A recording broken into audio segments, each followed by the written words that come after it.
If you're a foreigner and you want to travel to Tibet, you have to go as part of a tour group. The most popular choice is to go on an 8-day tour. But we chose to go on an 11-day tour, and it looks something like this.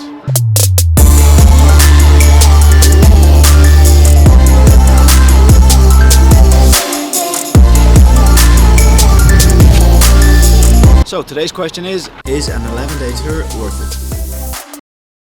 We have had one of the cleanest and most smooth travel days you could possibly want. But for this, check out our previous video about Tibet.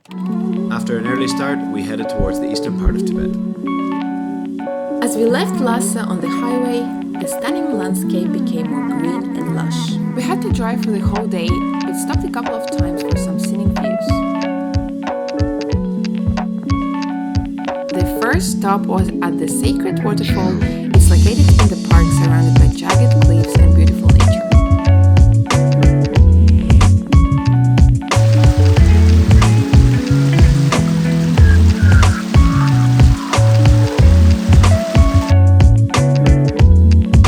Local people believe that there are natural symbols carved into the jagged rocks, like this butter lamp. To the left of the waterfall you can see a face-like shape, and it is believed that it's the face of Buddha sent as a gift from heaven.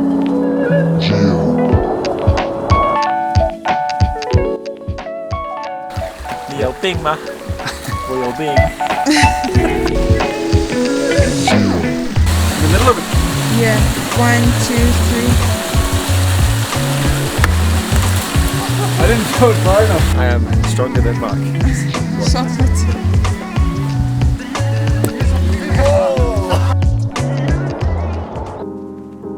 We finally arrived in Nyingchi and got checked into our hotel. It was clean and comfortable, but was a bit chilly in the rooms. Why they don't have heaters? They just have an AC which doesn't really work, and now we have like 12 degrees inside our room. That's madness. Then we found this Nepalese restaurant and spent the rest of the evening there.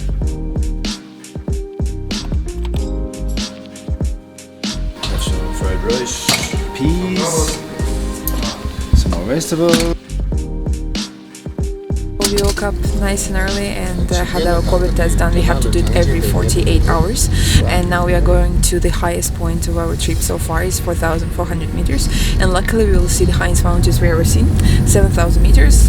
But in a couple of days we will see even higher. What's the name of the mountain? Namjabawa. Namjabawa, 7,700 meters. That's mad, yeah. We've seen dozens of people making a pilgrimage towards Lhasa. They are followers of the ancient Bon religion, which originates from the 8th century.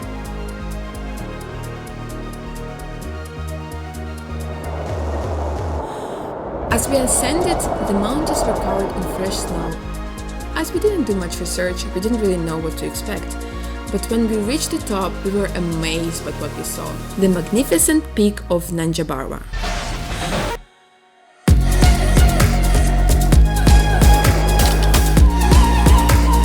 There are not a lot of places in the world where you can see 7,700 peaks, and like we were happy today with the clear sky to see it in its all beauty.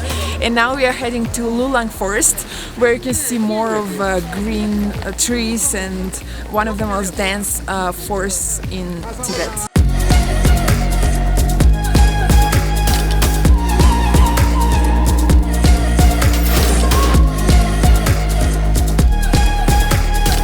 This is a very special mountain in Tibet because nobody has ever climbed it. It's regarded as a sacred mountain, so it's protected, and nobody's allowed to attempt to climb it. Here we're trying to make a snowman, and That's not bad. the view is amazing. When you haven't seen snow in a while, you try to enjoy every moment. Oh, what's his name, David? Albert. Albert.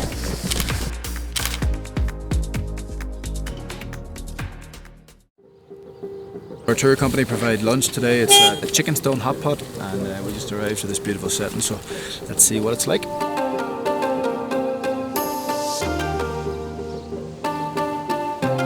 What do you think about this hot pot, chicken hot pot? Everything apart from the chicken was good, like, I think. I didn't enjoy it at all. Like, I could eat it and that's all. Apparently Currently this village is a very touristy place, but because we went there off-season, it was really quiet and empty. We're just having a walk around, but most of the shops are closed because of Chinese New Year and everybody's away back home, so unfortunately there's not much to do in this city, but it's a nice wee walk around.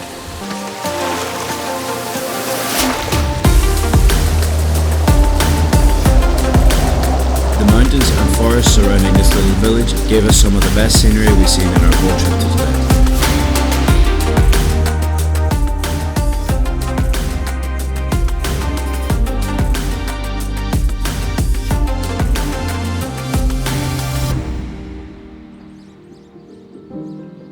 This is yak shit that they use as coal for fires, so they burn it and it burns pretty well.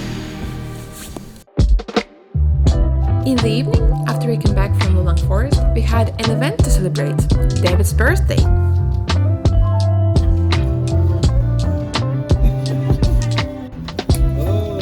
Happy birthday. Oh my gosh!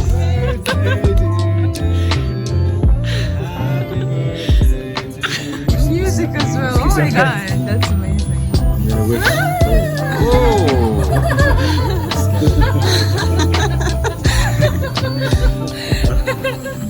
I'm gonna wish for a clear day at Everest Base Camp.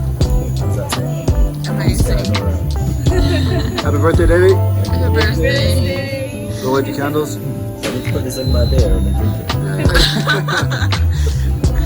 You can blow out the normal candles. Hey! On the way back to Lhasa, we stopped at one of the highlights of our trip, Basumtso Lake. On the way we saw Tibetan people doing their morning rituals of burning the incense and farming. So a sunrise at an artificial lake before we finally arrived to the national park. Feel cold. Very cold. Even with these boots and 2 pairs of socks. I agree. It's freezing, yes. We had to wait quite a while until they checked all of our documents before we got our tickets and could enter the park.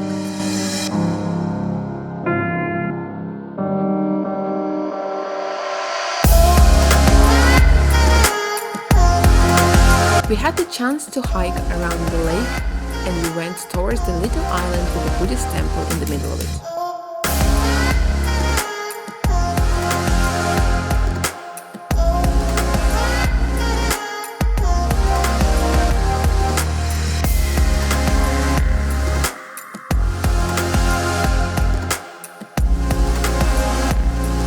The water of the lake had an amazing greeny blue color and the mountains around were covered in the lush forest and snow.